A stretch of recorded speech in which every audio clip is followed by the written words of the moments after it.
السلام علیکم ورحمۃ اللہ۔ بہت سارے لوگ پریشانیوں کا شکار رہتے ہیں، کام اٹکے ہوئے ہوتے ہیں، کاموں میں رکاوٹیں آ جاتی ہیں، بندشیں آ جاتی ہیں، مسائل حل نہیں ہو رہے ہوتے اور ہر قسم کے حربے اور طریقے استعمال کر لیتے ہیں، کوشش کر لیتے ہیں، لیکن ان کے مسائل حل نہیں ہو رہے ہوتے، پریشانیوں میں زندگی گزر رہی ہوتی ہے۔ تو ایسے موقع پر کیا کرنا چاہیے، کس بات پر عمل کرنا چاہیے، کون سا وظیفہ پڑھنا چاہیے، کون سی دعائیں پڑھنی چاہیے، تو یہ ساری ڈیٹیل اور دعائیں وظائف آپ کے سامنے شیئر کرنے جا رہا ہوں۔ امید ہے کہ بات آپ کو سمجھ آئے گی۔ دیکھیں، جب انسان پریشان ہو جاتا ہے، انسان پر مشکلات آتی ہیں، بیماریاں آتی ہیں، ٹینشنیں اور رکاوٹیں آتی ہیں، تو سب سے پہلے انسان کے جو اعمال ہوتے ہیں ان کے نتیجے میں آتی ہیں۔ انسان کے جو گناہ ہوتے ہیں، گناہوں کا وبال انسان کے جسم پر پڑتا ہے، انسان کی زندگی پر پڑتا ہے۔ گناہوں کی نحوست کی وجہ سے انسان کی زندگی میں، انسان کے کاموں میں بے برکتی پیدا ہوتی ہے، انسان مشکلات کا شکار ہو جاتا ہے، ٹینشنوں کا شکار ہو جاتا ہے۔ اس کے جو گناہ ہوتے ہیں، گناہوں کے اثرات اس کے دماغ پر، اس کے دل پر حاوی ہو جاتے ہیں، جس کی وجہ سے انسان پریشانی، مشکلات، ڈپریشن کا شکار رہتا ہے، اور وہ یہ سمجھ رہا ہوتا ہے کہ کسی نے مجھ پر بندش کر دی ہے، جادو کر دیا ہے، فلاں اثر ہو گیا ہے، کاروبار نہیں چل رہا، رکاوٹیں ہو گئی ہیں، نظر لگ گئی ہے۔ تو اس طرح انسان سوچتا ہے، تو حالانکہ وہ ہمارے گناہوں کا نتیجہ ہوتا ہے۔ جب انسان گناہ کرتا ہے تو اس گناہ کا اثر انسان کے دل پر پڑتا ہے، انسان کے دماغ پر پڑتا ہے، اور انسان کی طبیعت پر، انسان کے مزاج پر پڑتا ہے۔ تو سب سے پہلے ہمیں گناہوں سے بچنے کی ضرورت ہے۔ گناہ انسان چھوڑ دے تو انشاءاللہ تمام مسائل، تمام پریشانیاں انشاءاللہ دور ہونا شروع ہو جائیں گی، اور کاروبار میں برکتیں ہونا شروع ہو جائیں گی۔ جو کام رکے ہوئے ہیں، اٹکے ہوئے ہیں، انشاءاللہ وہ کام بھی سیدھا ہونا شروع ہو جائیں گے۔ تو سب سے پہلے گناہوں سے بچنے کی ضرورت ہے۔ اگر گناہ کیے ہیں ان پر توبہ طائب ہونے کی ضرورت ہے۔ انسان ان پر توبہ کرے، اللہ سے معافی مانگے، گڑ گڑا کر معافی مانگے۔ سب سے پہلے انسان 2 رکعت نماز صلاۃ توبہ پڑھے۔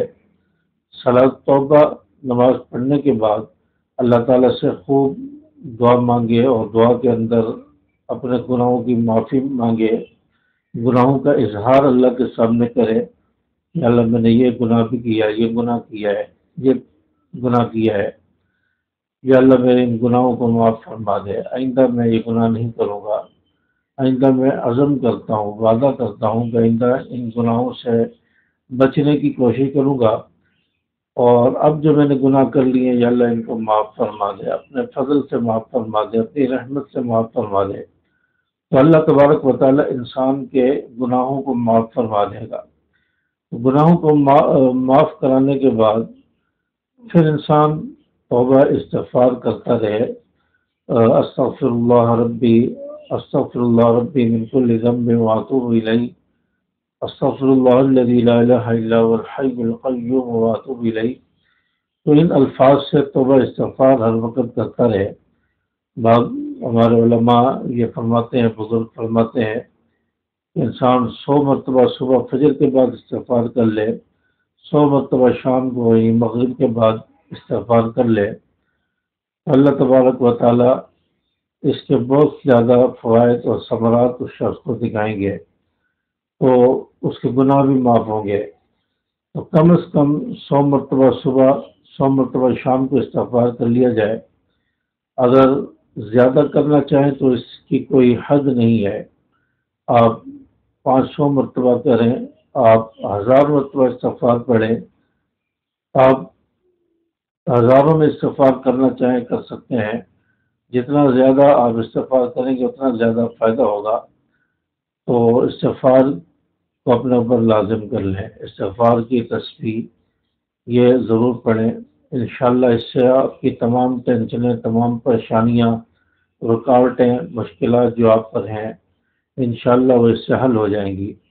اور دوسرا جو وظیفہ علماء نے بتایا ہے، ایک چھوٹا سا وظیفہ ہے، اگر انسان پریشان ہے، تنگ دست ہے، قرضوں میں مبتلا ہے، بندشیں ہیں، رکاوٹیں ہیں، پریشانیاں ہیں، کوئی اسباب نہیں بن رہے، انسان اس دعا کو پڑھ لے، اور وہ دعا بالکل آسان ہے، حسبنا اللہ ونعم الوکیل، حسبنا اللہ ونعم الوکیل۔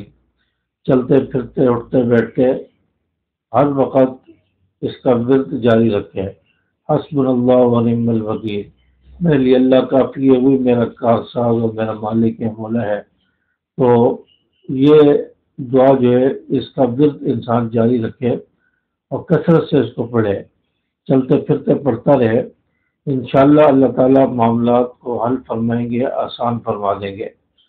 اور دوسرا جو وظیفہ ہے وہ بھی قرآن پاک کی آیت ہے، اور حضرت یونس علیہ السلام کی دعا ہے، آیت کریمہ ہے، جس کو حضرت یونس علیہ السلام نے مچھلی کے پیٹ میں پڑھا، اور اللہ تبارک و تعالیٰ نے مچھلی کے پیٹ سے حضرت یونس علیہ السلام کو نجات عطا فرمائی، اور حضرت یونس علیہ السلام 40 دن مچھلی کے پیٹ میں رہے۔